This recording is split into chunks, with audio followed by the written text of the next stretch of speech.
কথা বলবো না একদম। এখন সে মানুষটা এতটুকু অযোগ্য হয়ে গেছে যে নিজের স্বপ্নটা পর্যন্ত দেখতে পারবে না। আজকের পর থেকে তুমি আর কোনোদিন আমার সাথে কথা বলবা না। নাফিস না, আমি তো পণ্য, এই পণ্য নট ফর সেল।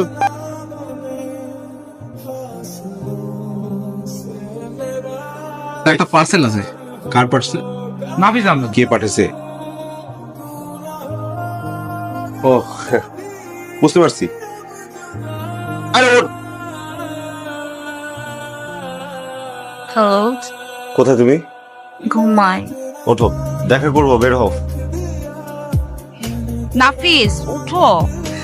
বাসা ওভেন কেন পাঠিয়েছে? কারণ তোমার বাসায় ওভেন ছিল না। তুমি কিছুদিন আগে বাসায় গেলা, সবকিছু দেখে টেখে দুদিন পর একটা আলমারি পাঠিয়ে দিচ্ছ। কি বুঝাইতে চাও? আমার যা কিছু প্রয়োজন সেটা এফোর্ড করার মতো ক্ষমতা আমার নাই, তাই তো? আমি অযোগ্য একজন মানুষ। আরে না, ভালোবেসে একটু একটু জিনিসপত্র দিচ্ছি। তুমি যখন আমার পেছনে টাকা খরচ করো, আমার এটা পছন্দ না। হয়েছে, অনেক হয়েছে, চুপ করো, চল কোথায় যাবো? আমরা কিছু খাই। কি অফিসে যাবো? আচ্ছা ঠিক আছে, চল। অফিস যাবা না? আসো। এই মামা দাঁড়ান। আমি তো কাজের সাইডে যাচ্ছি। তুমি রিক্সা উঠলা? আমি সামনে নেমে যাব। নিজেরা বললেই হবে ভালো, কিসের ভালো? কাজের কোনো কিছুই হয় নাই। আর কোথায় তোমাদের সে বড় বসটা কোথায়? কি হয়েছে ভাই? নাফিজ, এগুলো কি হচ্ছে? 11টা বাজে। তুমি যে একটা দায়িত্ব জ্ঞানহীন মানুষ, এটা তোমাকে দেখলেই বোঝা যায়। 11টা বাজে এটা নির্লজ্জের মতো কেমনে বলছো? বলবে আমি ঠিক টাইমে আসছি, ভিতরে ডিজাইন দেখাচ্ছিলাম। একজন ইঞ্জিনিয়ার, আপনি আমার সাথে এভাবে চিৎকার করতে পারেন না। আমি তো কথা বলছি আপনার। উপর মহলে চাপ তো আমি বুঝি, তুমি তো বুঝো না। আমার কথা একটু শুনুন, আপনি চিৎকার করেন না। আপনি যে লাস্ট শেফটা সে কি জন্য বলছেন? নাফিজ তুমি আস্তে কথা বল, কথা মুখে যাইতেছে না। শিক্ষিত কথাকার ইঞ্জিনিয়ার আমি, বেটা ফাইজলামি আমি করছ তুই। এই কলমাসানের মুখে ঢুকে একদম পা থেকে মাথা পর্যন্ত শিক্ষা দেখাই দিব তোরে। চিল্লাইতেছিস কেন? আমি তো চিল্লাইতে পারি, আমি চিল্লাইতেছি।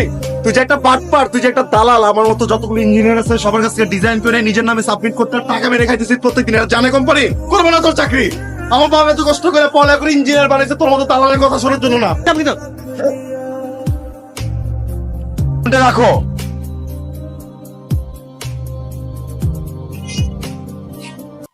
একটু বাজে বিহেভ করে ফেলছি না? খুবই সরি।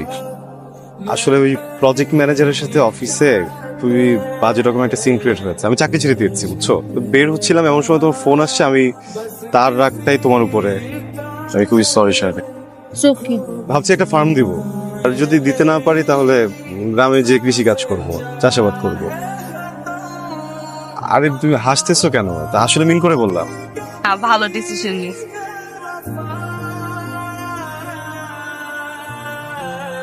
প্ল্যান ওয়াইজ কাজ করতে গেলে তো অনেকগুলো টাকা একসাথে দরকার ইনভেস্টমেন্টের জন্য, তাই না? তুমি দিতে চাও? একটা থাপ্পড় দিব। আরে না, আমি দিব না। আমার 2-3টা কন্ট্যাক্ট আছে পরিচিত। তুমি চাইলে ওদের সাথে কথা বলে নিতে পারো, and তোমার প্ল্যান তুমি শেয়ার করতে পারো। দেখা যাক। ধন্যবাদ আইকো। একজন মানুষ যার সাথে আমার কখনো দেখা হয়নি, আমাকে চেনে না, প্রথম মিটিং 1 কোটি টাকার একটা চেক দিয়ে দিল। ব্যাপারটা কি স্বাভাবিক স্বামী? তুমি এত অস্থির হইতেছো কেন? আমাকে বোকা বানায়ও না। উনি তোমার পরিচিত, তাই না? চোখ সরায়ও না। কথার উত্তরটা দাও না, অনেক ডিজাস্টার হয়ে যাবে। এগুলো বাদ দাও না। কেন বাদ দেবো আমি? এটা জিজ্ঞেস করছি, সেটা উত্তর দাও। উনি কি তোমার লোক? হ্যাঁ নাকি না? কথার উত্তর দাও। আমার মেজো চাচু। তোমার মেজো চাচু না? তুমি না আরেকবার প্রুফ করে দিলা তোমার চোখে আমি একজন অযোগ্য মানুষ। না না, কথা বলবো না একদম। এর জন্য বাসে ওভেন পাঠায় দিতা, বাসে আলমারি পাঠায় দিত। এখন সে মানুষটা এতটুকু অযোগ্য হয়ে গেছে যে নিজের স্বপ্নটা পর্যন্ত দেখতে পারবে না। আমি গরিব, তোমাদের মধ্যে এত টাকা পয়সা আমার কাছে নাই, আমার বাপের কাছে নাই। আমার বাবা একজন কৃষক, তার পকেটে যে কয় টাকা ছিল সেই কয় টাকা দিয়ে উনি আমাকে যে পড়ালেখা করতে পারছে, আমাকে ওইটাই করাইছে।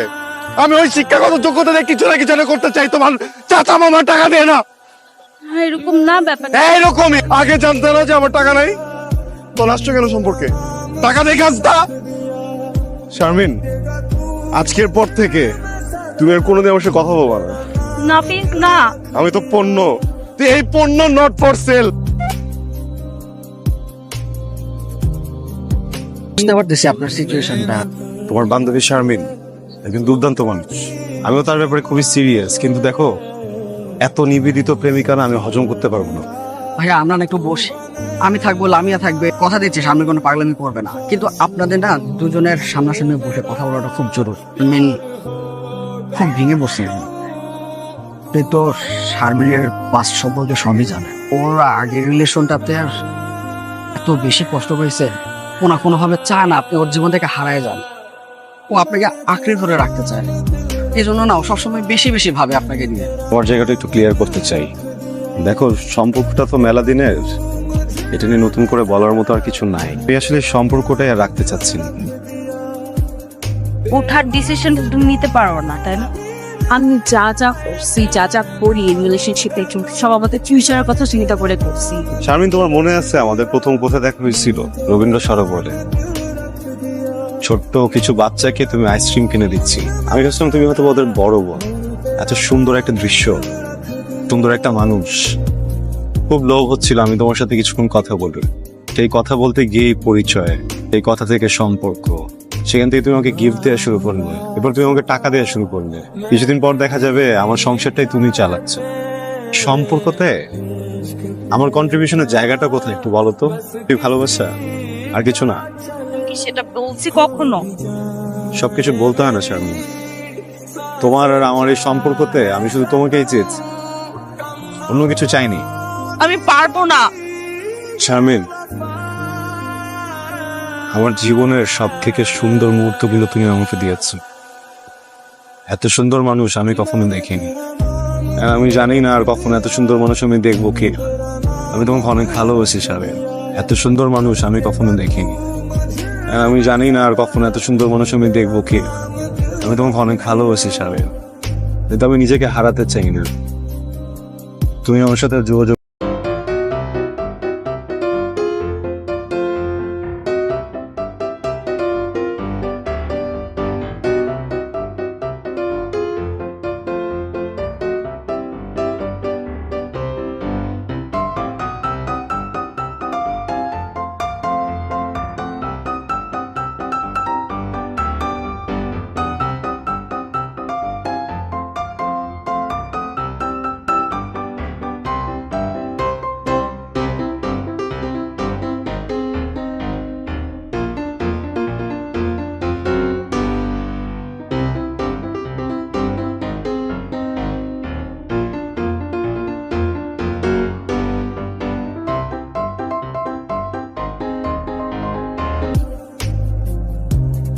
আমার বুকটা অনেক ভারী হয়েছে, আমি ভার নিতে পারতেছি না।